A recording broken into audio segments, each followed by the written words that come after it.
آج کے پروگرام کا آغاز ہم اسی اہم ترین موضوع سے کر رہے ہیں جس پر ہمارے نوجوانوں اور پاکستانی معیشت کا جو ہے بڑھتا ہوا انحصار ہے۔ ہمارے ساتھ موجود ہیں فریہ عزیز صاحبہ، ڈیجیٹل رائٹ ایکٹیوسٹ ہیں، اور دوسرے ہمارے مہمان ہیں محترم زاہد حسین صاحب، سینئر صحافی ہیں، تجزیہ کار ہیں، مصنف ہیں۔ اپنے مہمانوں کا شکریہ ادا کرتا ہوں۔ زاہد صاحب، آپ کی اجازت سے اگر میں فریہ صاحبہ سے شروع کروں گفتگو، کیونکہ امریکہ میں بیٹھی، لیکن امریکہ میں بیٹھ کر ان کی بڑی زبردست بھرپور نظریں ہیں پاکستان کے آئی ٹی سیکٹر پہ۔ فریہ، آج ہم نے دیکھا کہ پارلیمنٹ میں بڑا بحث مباحثہ ہوا، پاکستان پیپلز پارٹی کے لوگ جو تھے وہ بڑا خم ٹھوک کر آ گئے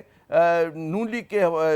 وزیروں کے سامنے، ان سے پوچھ رہے تھے کہ جی کیوں ہماری یہاں انٹرنیٹ کی رفتار سست ہے، فائر وال ابھی تک کیوں نہیں لگا؟ آپ کے خیال میں ابھی تک کیا وہی صورتحال ہے جس کو ہم نے پہلے مہینہ بھر پہلے آپ سے ڈسکس کیا تھا کہ جناب انٹرنیٹ سست ہے اور بہت ساری جو اپلیکیشنز ہیں ان کی جو کارکردگی اس میں خلل پڑ رہا ہے؟ جی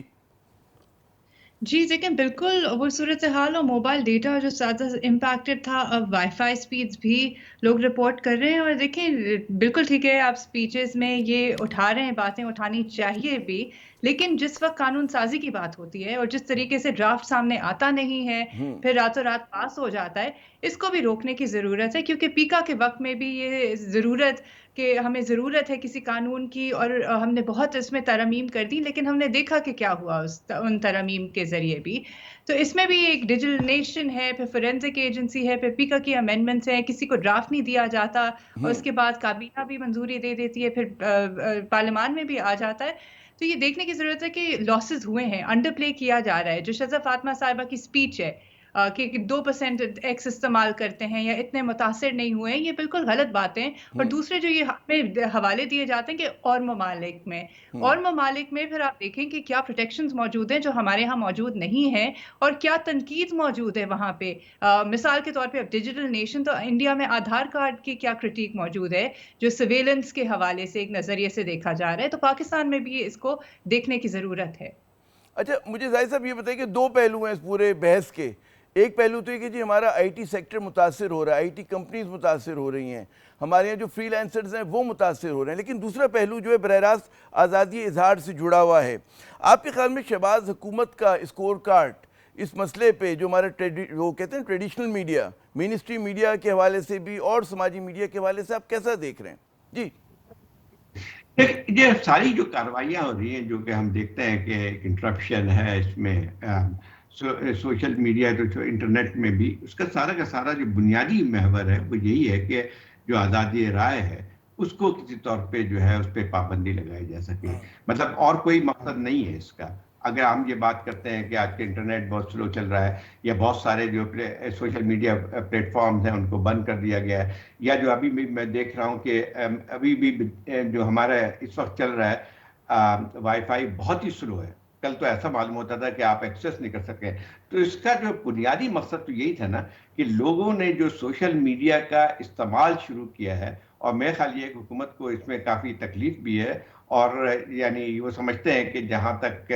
آپ کے مین اسٹریم میڈیا کا تعلق ہے اس کو تو آپ پابندی لگا سکتے ہیں، اس کو تو آپ کنٹرول کر سکتے ہیں، لیکن ان کے لیے ایک درد سر جو ہے وہ سوشل میڈیا ہے۔ میں نہیں کہتا ہوں کہ سوشل میڈیا میں جو کچھ آ رہا ہے وہ صحیح ہے، بہت ساری فیک نیوز بھی آتی ہیں، لیکن اس قسم کی پابندی لگانے کا مقصد یہ ہوتا ہے کہ آپ فیک نیوز کو اور ہوا دیتے ہیں۔ دیکھیں، جب آپ ذرائع بند کرتے ہیں، آپ آپ اجازت نہیں دیتے ہیں کہ آپ کے مین اسٹریم میڈیا ان چیزوں کو بتا سکے جو حقائق کو بیان کر سکے، اور سب کو پتہ ہے کہ آج کی صورتحال کیا ہے، یہ ہے آپ کے الیکٹرانک میڈیا کو کس طرح سے کنٹرول کیا جاتا ہے۔ آپ کو تو یہاں تک بھی کنٹرول ہوتا ہے، مجھے جو بتایا جاتا ہے کہ آپ کو یہ بھی کہا جاتا ہے کہ کس گیسٹ کو بلانا ہے، کس کو نہیں بلانا ہے۔ تو جب یہ اچھا جو میرے خیال میں 26 بعض نومبر جگہوں کے پہ کہا جاتا ہوگا زاہد صاحب، ہر جگہ پہ میرے خیال میں نہیں کہا جاتا۔ جی آپ جاری رکھیں بیان۔ لیکن دیکھیں جی، اصل میں جیسے آپ 26 نومبر کا ہے، آپ کو سب مجھے بھی پتا ہے اور آپ کو بھی پتا ہے کہ آپ اس کو خبر نشر نہیں کر سکتے تھے۔ دوسرے تیسرے تو بہت ساری باتیں آنی شروع ہوئی، لیکن اس وقت نہیں کر سکتے تھے، اور ہر شخص اسلام آباد میں جانتا تھا کہ اس رات کو کیا ہوا۔ اب مسئلہ یہ آتا ہے کہ ٹھیک ہے، پھر باقی خبریں جو لوگوں کو سوشل میڈیا کے تھرو حاصل ہوتی رہی، تو میرا خیال یہ ہے کہ جو اس قسم کی پابندیاں یہیں لگتی، جہاں پہ دنیا کسی ملک میں اگر آپ دیکھیں فائر وال ہوا، اس کا ہوا، تو اس کا مقصد جو بنیادی طور پہ ہوئی کہ ٹھیک ہے، ایک حد تک آپ یہ کہہ سکتے ہیں کہ بھئی کہ ہم فیک نیوز کو روکنا چاہتے ہیں یا کوئی اور کر سکتے ہیں، لیکن اصل مقصد تو اس وقت جو حکومت کا جو مقصد ہے اچھا، کہ یہ جو کسی آپ نے طرح بڑی اہم بات کی کہ فیک نیوز، اب بات یہ ہوتا ہے کہ ایک زمانہ تھا کہ فیک نیوز آتی تھی لیکن آکسیجن نہیں ملتی تھی اس کو تو وہ مر جایا کرتی تھی, اس کی ایکسیپٹنس نہیں تھی فریہ صاحبہ. اب ہم دیکھ رہے ہیں کہ کیونکہ پابندیاں زیادہ ہیں تو, اور میرے خیال میں کہ حکومت بجائے اس کے کہ مرض سے لڑے, یعنی کہ جن وجوہات کی بنا پر اس پہ تنقید ہو رہی ہے یہ اس کی علامت سے لڑ رہے ہیں مرض کی, جب یہ مرض کی علامت سے لڑے, آپ کے خیال میں یہ جو ایک ان کا وہ ہے کہ جی نیشنل سیکیورٹی کا مسئلہ ہے, فیک نیوز بہت بڑا مسئلہ ہے, اس کو ہم کرب کریں, کیا اس میں کتنے کامیاب ہو رہے ہیں, یا حکومت کا بیانیہ لوگ سن پا رہے ہیں, نہیں سن رہے, اس پہ یقین کر رہے ہیں, نہیں کر رہے؟ جی جی یقین تو بالکل نہیں کریں. دیکھیں جو فیک نیوز ہے, یہ فیک نیوز جو ہے ایک ٹرمپین ٹرم ہے جو استعمال کی جاتی ہے اکیڈیمکلی. ڈس انفارمیشن, مس انفارمیشن میں اس میں ڈسٹنکشن کی جاتی ہے. بالکل یہ ایک مسئلہ ہے لیکن یہ ایک میڈیم اسپیسیفک مسئلہ نہیں ہے. تھرو دی ایجز جیسے میڈیم آف کمیونیکیشن تبدیل ہوا ہے ویسے ویسے, چاہے وہ پروپیگنڈا ہو وہ بھی پہلے ہوتا تھا, ڈس انفارمیشن ہو وہ بھی پہلے ہوتی تھی, رفتار بڑھ گئی ہے, میڈیم بدل گیا ہے, اس کو آپ نے کاؤنٹر کس طریقے سے کرنا ہے. لیکن حکومت پہ اعتبار نہیں ہے کیونکہ, اور زیادہ ڈسٹرسٹ کیوں ہے اور لوگ آلٹرنیٹ سورسز کی طرف کیوں جا رہے ہیں, کیونکہ وہ نہیں مانتے حکومت کا بیانیہ, وہ مین اسٹریم کے بھی کافی حد تک ایک تنقیدی نظر سے دیکھتے ہیں کیونکہ گیٹ کیپنگ جس حد تک کی ہے, یا وہ ان لوگوں کے ساتھ جاتے ہیں جہاں پہ ان کو لگتا ہے کہ کوئی کریڈیبلٹی ہو. آلٹرنیٹ میڈیا آپ دیکھیں جو پچھلی سینسرشپ بھی رہی ہے, بہت سارے مین اسٹریم سے یوٹیوب چینلز کے طرف رخ کیوں ہوا, کیونکہ ان کو نکال دیا گیا. اب alternate media is here to stay, social media ہے, وہ کنٹرول نہیں کر پا رہے. لیکن جیسے ڈیلے میکینزم ہم نے دیکھا کہ ٹی وی پہ لگا, وہ انٹرنیٹ کی رفتار کا بھی کچھ یہی سلسلہ چل رہا ہے کہ لائیو رپورٹنگ نہ ہو پائے, یا کسی ایک خصوصی طور پہ جو آپ کے آلٹرنیٹ بیانیہ دے رہا ہے یا حکومت کی تنقید کر رہے ہیں یا چیلنج کر رہے ہیں, اسٹیٹسٹکس ہو گئے, وہ لوگ پہنچ نہ سکیں اس تک.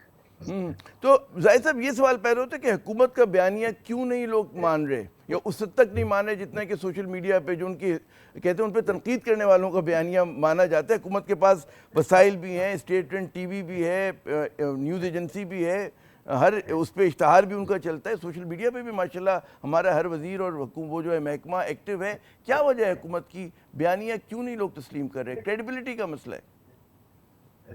اصل بات دیکھیں دنیا بھر میں یہی ہوتا ہے کہ جہاں پہ آپ پابندیاں لگاتے ہیں تو حکومت, ایک اس کا مطلب یہ ہوگا کہ جب حکومت کمزور ہوتی ہے, جب ان کی لیجیٹیمیسی کوشچنیبل ہوتی ہے تو وہ اس قسم کی پابندیاں زیادہ لگاتے ہیں. کہیں بھی آپ دیکھ لیں, اگر ایک حکومت جس کے پاس عوام کا مینڈیٹ ہوتا ہے, جب وہ اس کے لیجیٹیمیسی کا کوشچن اس کے لیے نہیں ہوتا ہے اور وہ جو ہے اعتماد ہوتی ہے, تو پھر اس کو ضرورت نہیں پڑتی ہے کہ وہ ان تنقیدوں کو بند کر سکے. دیکھیں تنقید آپ اس وقت بند کرتے ہیں جبکہ آپ کی اپنی جو ہے جو گراؤنڈ ہے یا آپ کا نیریٹو جو ہے وہ مضبوط نہیں ہوتا ہے. تو اس لحاظ سے اگر آپ ماضی میں بھی دیکھ لیں, ہمارے یہاں پاکستان کے اندر بھی آپ دیکھیں کہ جہاں پہ تھوڑی مضبوط گورنمنٹس رہی ہیں تو وہاں پہ اس قسم کی پابندیاں نہیں لگی تھی. جیسی ایک حکومت کمزور ہونے لگتی ہے اس پہ جو ہے پابندیاں آپ کو زیادہ نظر آتی ہیں, اور یہی صورتحال اس حکومت کا ہے. دیکھیں شروع میں, اچھا ایک مثال میں دیتا ہوں کہ الیکشن جیسے ہوا, جس طرح سے الیکشن ہوئے, سب کو پتا ہے کہ الیکشن کس طرح ہوئے. آپ ذرا حکمران پارٹی کے کسی ممبر کو بھی اٹھا لیں, بات کر لیں, وہ بھی اس بات کو تسلیم کرتا ہے کہ جو مینڈیٹ جعلی ہے. اب جب جعلی مینڈیٹ کے ساتھ آتے ہیں تو پھر آپ کو یہ ثابت کرنا پڑتا ہے, یا عوام میں کوشش کرتے ہیں کہ آپ یہ ثابت کر سکیں کہ ہم جو ہے جائز حکمران ہیں. جب لوگ دیکھتے ہیں کہ جو صورتحال تھی وہ اس سے مختلف تھی الیکشن میں, اور جب آپ یہ لوگوں کو یہ باور کرانے کی کوشش کرتے ہیں کہ ہم جو ہے اس ملک میں ریپرزنٹیٹیو حیثیت ہے, تو اس کو نہیں مانتے ہیں. اور میں سمجھتا ہوں کہ اس وقت سب سے بڑا کرائسس اور اس حکومت کے لیے جو ہے وہ یہی ہے کہ ایک لیجیٹیمیسی کا کوشچن, اور باقی تمام چیزیں جو ہو رہی ہیں وہ اسی سے نکلتی ہے, چاہے وہ پیمرا کے رسول اسی کے بطن سے پھوٹتی ہیں. یہ بڑا اہم نقطہ اٹھایا. مجھے اجازت دیں اگر آپ ذرا سے روشنی ڈال سکیں فریہ صاحبہ کہ پی کا قوانین ظاہر ہے کہ ہم دیکھتے ہیں نون لیگی کے دور حکومت میں بنے, اب جو ہے ان کو مزید سخت کیا جا رہا ہے یا کر دیا گیا ہے. کیا بنیادی تبدیلیاں ایسی لائی گئی ہیں کہ جس کی وجہ سے ہم دیکھتے ہیں کہ 150 صحافی, یوٹیوبرز اور پتہ نہیں کون کون بھی پچھلے دنوں اریسٹ کیا گیا.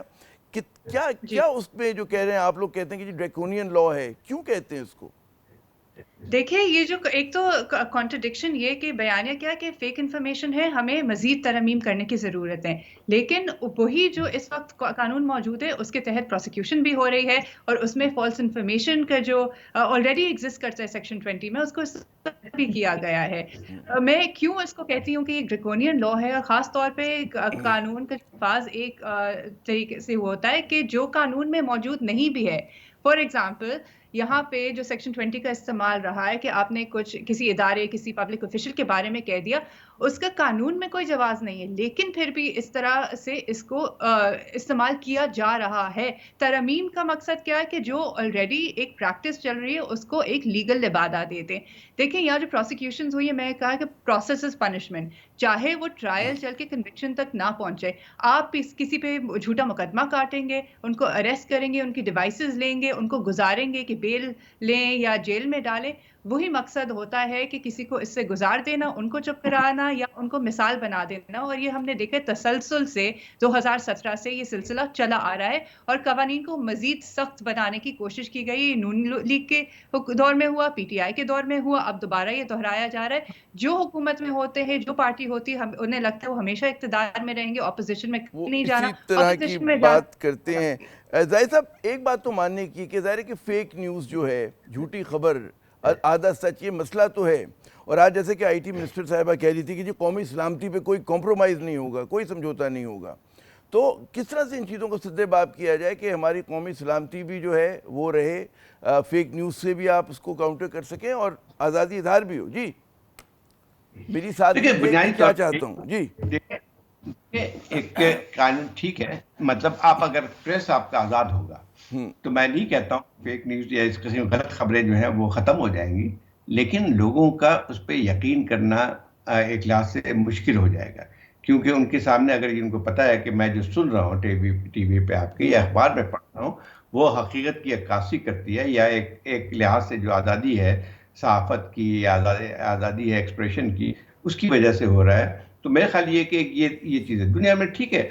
مطلب ایک بہت بڑا مسئلہ جو بن کے آتا ہے کہ غلط خبریں دنیا بھر میں اس چیز کی اس کے قوانین الگ ہوتے ہیں۔ اچھا وہ قوانین حکومت نہیں بناتی ہے، مسئلہ یہ کہ اگر آپ دیکھیں تو برطانیہ میں بہت سخت لائبل لاز ہیں جو کہ اخباروں پہ ہے، اور مجھے اچھی طرح یاد ہے کہ جب میں کرتا تھا ٹائمز میں تو مجھے جو ہے بہت ساری چیزوں کو وہ پھر لیگل ڈپارٹمنٹ میں بھیجتے تھے، یہاں تک کہ کوئی بیان بھی کوئی اگر دیتا تھا تو اس کو جو ہے وہ نہیں اس طرح سے نہیں چھاپ دیتے تھے۔ تو اب مسئلہ یہ آتا ہے کہ وہ جو ہے وہ حکومت نے کوئی قانون نہیں بنایا تھا وہاں پہ، وہاں جو خود جو ہے وہاں جو کی کوڈ آف سوسائٹی تھی کنڈکٹ بھی بنا کرتے تھے۔ ظاہر صاحب آپ نے بڑا اہم بات بتائی، مجھے مزید اس ایشو پہ بات ہو سکتی ہے لیکن یہاں پہ ہمارے سیگمنٹ کا وقت ختم ہوتا ہے۔ ظاہر صاحب بہت شکریہ، فریہ صاحبہ آپ کا بھی بہت شکریہ۔ ناظرین ایک وقفہ لیتے ہیں۔ یقیناً اس ملک میں ڈس انفارمیشن، مس انفارمیشن، یہ تمام بہت بڑے بڑے مسائل ہیں، فیک نیوز بہت بڑا مسئلہ ہے، لیکن اتنا ہی اہم چیز جو ہے وہ آزادی اظہار بھی ہے، اور اتنی اہم چیز یہ کہ جی انٹرنیٹ چلے گا اور مطلب ہے آپ کے وی پی این چلیں گے تو لوگوں کا دھندا چلے گا، آئی ٹی کمپنیز چلیں گی، فری لانسرز کا بزنس چلے گا، تو یقیناً حکومت کو اپنی پالیسی پہ دوبارہ سوچنے کی ضرورت ہے۔ ہم وقفہ لیتے ہیں، وقفے کے بعد جب دوبارہ حاضر ہوں گے تو ایک اور بہت ہی اہم مسئلہ جس کو میں سمجھتا ہوں مسئلہ بنا دیا کہ ہونا تو نہیں چاہیے تھا، کہ مدارس کی رجسٹریشن، اس پہ کچھ بات کرتے ہیں لیکن وقفے کے بعد۔